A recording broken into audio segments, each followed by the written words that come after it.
What we make is we don't make toys, we make little cars.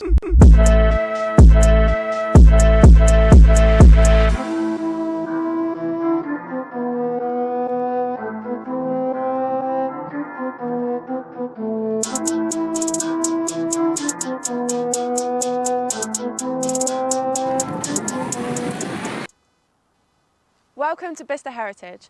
We're here with the Little Car Company to hear all about the first ever electric Ferrari, the Testarossa J. We've got a pre-production prototype, the standard production version, and the Pacagara Racing Pack. We're going to be chatting with CEO Ben Hedley to hear all about how this project came to be. So I'm Ben Hedley, I'm the CEO and founder of the Little Car Company. We've been going about 5 years now. We've built over 420 electric vehicles here at our HQ at Bicester Heritage. I say over 420 because I don't exactly know the number, but it was definitely 420 a couple of weeks ago. Nice. So could you tell us a little bit about the Testarossa J and how this whole project came to be? Yeah, so we started with the Bugatti Baby and then the Aston Martin DB5 Junior. Ferrari was a brand I really, really wanted to work with because of their history and their heritage. Yeah. I can't remember if they approached us or if we approached them, but essentially I went out to Milan for a first meeting, and I had, I think, about 5 different cars that we wanted to pitch them. And I went to this first meeting, and Ferrari are known for being quite, they're very confident, they're a big company, they're incredibly successful, and they don't let anybody in the door. So I was expecting a really hard time. And I walked into this presentation, and I put the pitch deck down and said, I've got these 5 cars. And they no, don't worry about that. We've already chosen the car we're going to do with you. And this was 15 minutes into the meeting. I was like, I think we might want a contract with Ferrari here. Yeah. So we worked with them, and they were great. We spent, I think, 18 months developing the car before we could launch it. They gave us access to the archives.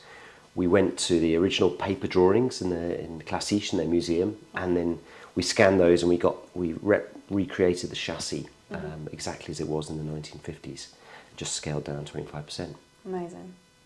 So are there any parts of the car that come directly from Ferrari? What's that collaboration look like today? It's a bit of a mix. So we don't do replicas for the cars, we do reinterpretations. Okay. So we stick pretty close to the source material, but we do have a bit of fun as well. So from the classic side, we've got the same wheel manufacturers as the original.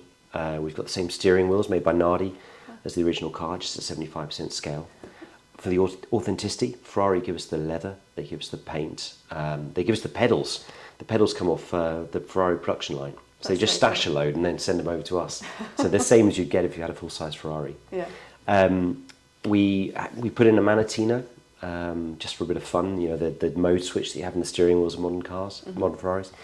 Obviously, that wasn't there in the 1950s, but we put that in as a bit of fun, really. Yeah. But yeah, they send the badges over. We get the paint, we get the leather, and so it's great. It's a really, really close collaboration. And what was the kind of approval process like when you first started developing prototypes? It was nerve-wracking. We were in the middle of COVID, and we sent 2 prototypes over, and we couldn't even send somebody over to go, look, this is just a prototype. Yeah. And I was waiting for the phone to ring, and we sent 2 cars, and I get a phone call, and they say, got 2 problems, 2 big problems. I was like, oh, okay, tell me what. They said, the line of the dash isn't quite right, and it turns out that we had the wrong data, so it wasn't perfect. They said, oh, easy fix. He said, second big problem, we want you to take all the Little Car Company badges off the car, just leave the Ferrari ones. And that was pretty much the best compliment we could have been paid. Yeah. It was wonderful. It was a real endorsement of that they were happy with what we did. And they sent it around the test track. So the chief test driver, Rafa, was going around the test track, and he spent all his time doing handbrake turns and skids, and he loved it. Brilliant. That's exactly what we want, isn't it? Yeah. It was a good endorsement. They've been super supportive through the process. They helped us in the design. We went back and forwards, just deciding how we do some certain bits. Authenticity wise, we kept the suspension geometry is the same as the original, so it handles like an original car. The one change we made and that was led by them, was that we've put on Brembo disc brakes. Yeah. The original car had drum brakes, and they weren't great. The shape of the front of the car, the pontoon fender, was designed to help cool the brakes, because they were right in the beginning, because that was the biggest problem. The brakes would die before everything else. Unfortunately, they didn't realise that it also created a lot of lift at the front of the car, So there was only 1 year of pontoon fender cars made, and then they reverted to a sort of more classical closed chassis. Yeah. But that's, yeah, we thought we'd take advantage of that and put on some better braking while we could. Definitely. What was the kind of process like to make it an electric car? It's always a bit of a compromise. So one good thing about electric cars, you can place the powertrain more easily, and you've got more flexibility. So you can put the batteries in different places. The other problem we have is because we are making the cars smaller, so the Ferrari is 75% scale, that means you've only got 42% of the volume within the car to play with. 75% times 75% times 75%. So ergonomics becomes tricky, and we basically put your legs where the engine was. So by not having the sort of the Colombo in there in the first place, the V12, it's easier to sort of place the people and have some kind of ergonomic comfort. Yeah. But no, it's very much an iteration. There's no right answer. We just have to play with it and come up with what we think is the best solution. Yeah. And what has the customer response been so far? It's been fantastic, actually. It's a real mix. Some people buy it we've put some in people's living rooms. They just want to look at the thing. Some we match them to their full-size cars. So we've had some, people have these amazing Ferrari caves where they have all the sort of one-off Ferraris, and then our little car is next to them, and we're very proud of that. The feedback's been universally positive, and we're very proud to have made, I think, about 120 of the 299 so far. Okay. And they're still coming out every day. Yeah. So it's limited to just 299, yeah? Yeah, we'll only make 299 and then completely stop, and we will then destroy the tools that we made to do it. Right. Because it has to be a limited edition, it has to be a one-off, and we always stick to that.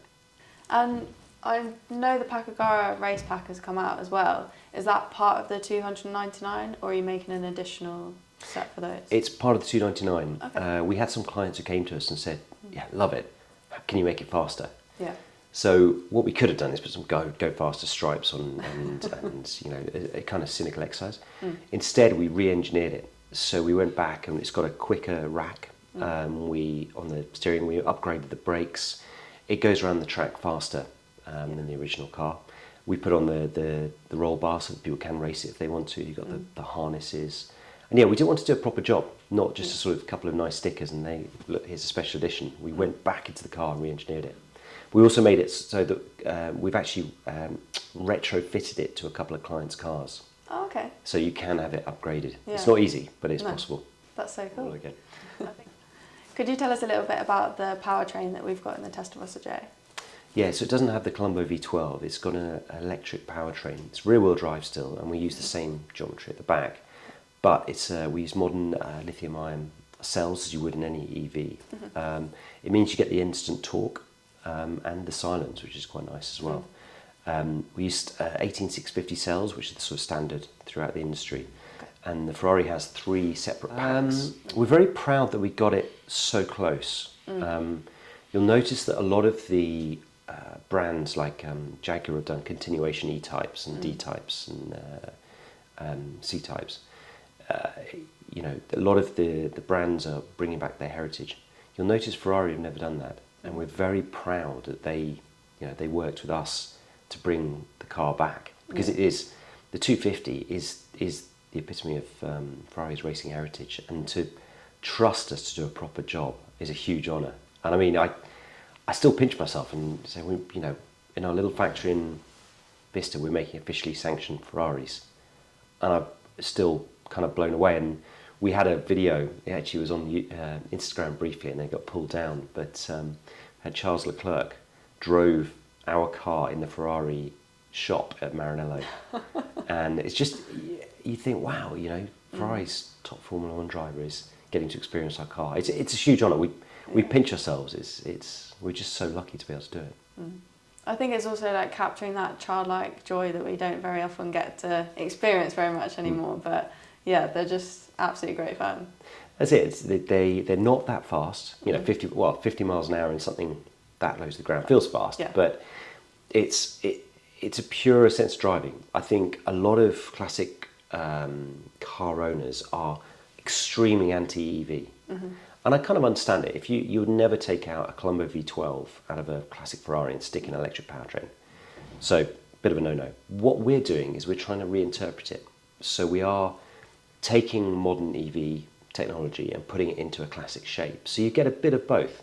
We're not stepping on the toes of the original cars because we don't want to, but we want to just reinterpret them, have a bit of fun, and we've done it with Ferrari's permission and support. And yeah, it's a lovely place to be. Brilliant. Well, I really appreciate you taking the time to talk to us. Thank you. My pleasure. Thanks for joining us at the Little Car Company. We're off to play with the Testarossa J.